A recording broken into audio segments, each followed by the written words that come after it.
On this channel, we've tried to be really educational and cover a wide topics regarding businesses, from accounting, marketing, sales, and just how to increase the value of your business. In the past, we've covered things like prepping your business for sale, the drivers of saleability, exit planning, and advice from past customers. But in this episode, we're going to do something a little different. We're going to talk about the 5 topics that you as a business owner should never do when considering selling your business. So if you're a business owner thinking about selling your business in the next 12 to 24 months, stick around because I think this one's fairly important.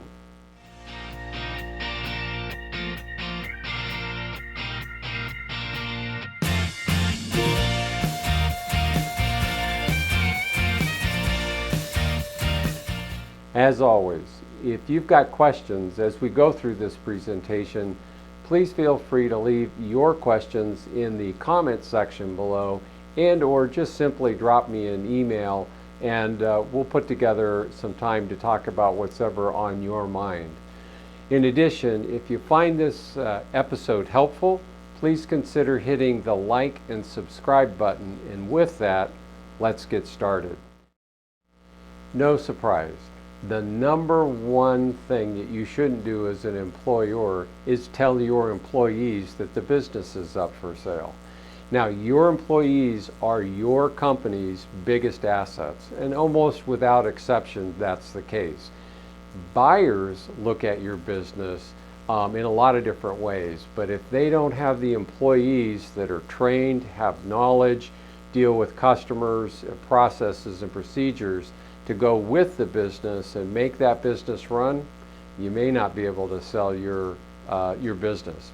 And you should also understand that at this point in that process, your employees have unbelievable security. So there's no reason to put fear into them, trying to figure out who the new owner is, when it's going to sell, and when you're leaving. So don't tell your employees that the business is for sale. And if you have a overriding desire or reason to do that, talk to your M&A consultant before doing it. They may have some really good input for you to consider. Number 2, on this list, what we're looking for is identifying key employees. And that's something that you should do when working with your M&A consultant.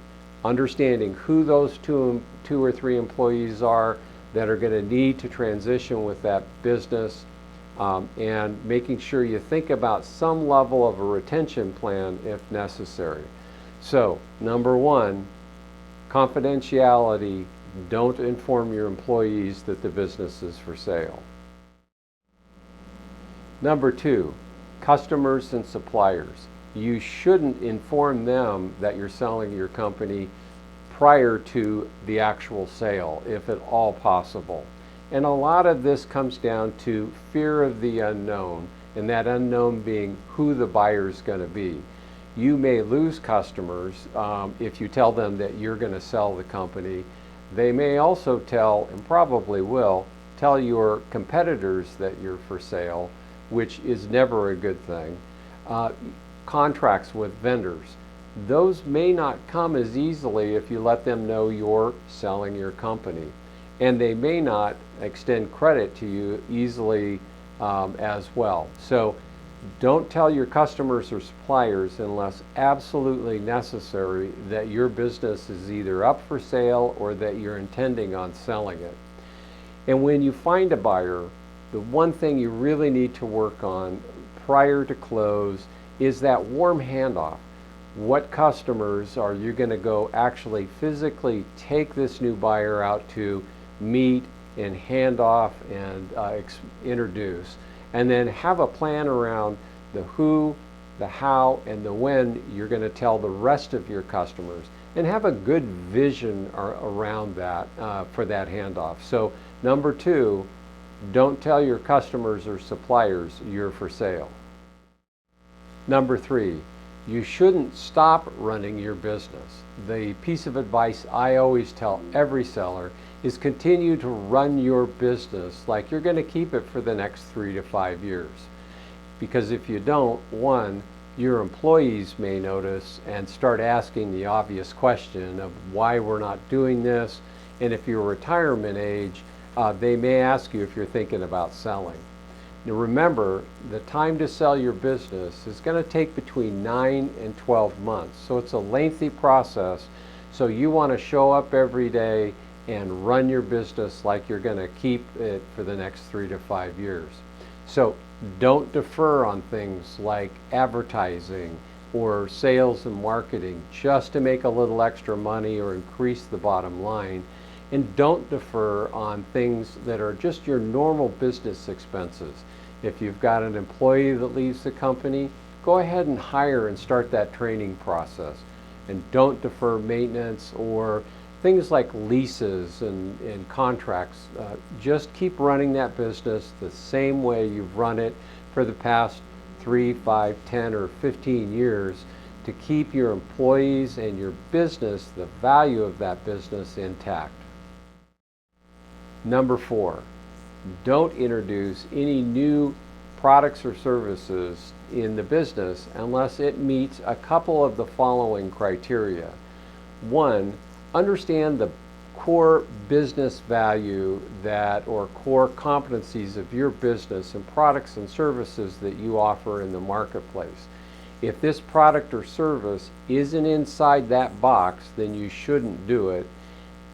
Additionally, if you're going to start selling to a completely different customer base, I would also advise you to put that one in as a growth opportunity for a future owner.